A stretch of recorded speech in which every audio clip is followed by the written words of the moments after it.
ഇന്നലെ എറണാകുളത്ത് നിന്ന് കേട്ടൊരു നടുക്കുന്നൊരു വാർത്ത. അമ്മയുടെ സുഹൃത്ത് ആ വീട്ടിലുള്ള 10-12 വയസ്സുള്ള പെൺകുട്ടികളെ 2 വർഷമായിട്ട് ലൈംഗികമായി ചൂഷണം ചെയ്യുന്നു എന്നൊരു വാർത്ത. ധനേഷ് എന്നു പേരുള്ള അമ്മയുടെ സുഹൃത്തിനെ പോലീസ് അറസ്റ്റ് ചെയ്തു. അമ്മയുടെ കൂടി അറിവോടെയായിരുന്നത്രേ ഈ ലൈംഗികമായ പീഡനങ്ങളും ചൂഷണങ്ങളും.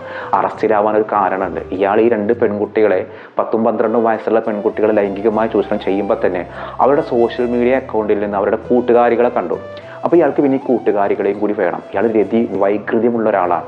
അപ്പോൾ ഈ കൂട്ടുകാരികളെ കൂടി വേണം എന്നുള്ളൊരു ആഗ്രഹം തോന്നി. അങ്ങനെ ഇവരോട് പറഞ്ഞു, നിങ്ങളുടെ കൂട്ടുകാരികളെ കൂടി ഇങ്ങോട്ട് ക്ഷണിക്കുന്നത്.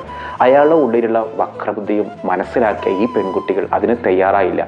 പകരം ക്ലാസ്സിലുള്ള ടീച്ചറുടെ മകളായ അവരുടെ സഹപാഠിക്ക് ഒരു കത്തെഴുതി.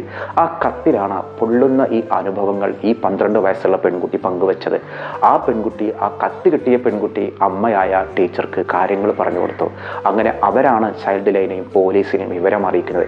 ഒടുവിൽ വന്ന് കൗൺസിലിംഗ് നടത്തിയപ്പോഴാണ് 2 വർഷമായിട്ട് ഈ പെൺകുട്ടികളെ വീടിനുള്ളിൽ വെച്ച് അമ്മയുടെ സുഹൃത്ത് ലൈംഗികമായി ചൂഷണം ചെയ്യുന്ന വിവരം പുറം ലോകം അറിയുന്നത്. ഇന്നലെ ആൾ അറസ്റ്റ് ചെയ്തു. ഈ ഒരു അമ്മയുടെ ഭർത്താവ് സുഖമില്ലാതെ കിടക്കുമ്പോൾ അയാളെ ഹോസ്പിറ്റലിൽ കൊണ്ടുപോകാനും ചികിത്സിക്കാനും ഇയാളെ വണ്ടിയാണ് വിളിച്ചിരുന്നത്. ഇയാൾ ടാക്സി ഡ്രൈവറാണ്. അങ്ങനെയാണ് അമ്മയും ഇയാളും തമ്മിൽ അടുപ്പത്തിലാവുന്നത്. ഭർത്താവാണെങ്കിൽ മരണപ്പെട്ടു. അതോടുകൂടിയിട്ട് ഇയാൾ നിത്യസന്ദർശകനായിട്ട് മാറി. എല്ലാ ശനിയും ഞായറും ഇയാൾ വീട്ടിൽ വരുമായിരുന്നു. ആ അമ്മയുടെ മുന്നിൽ മറ്റു മാർഗങ്ങളില്ലാതായി.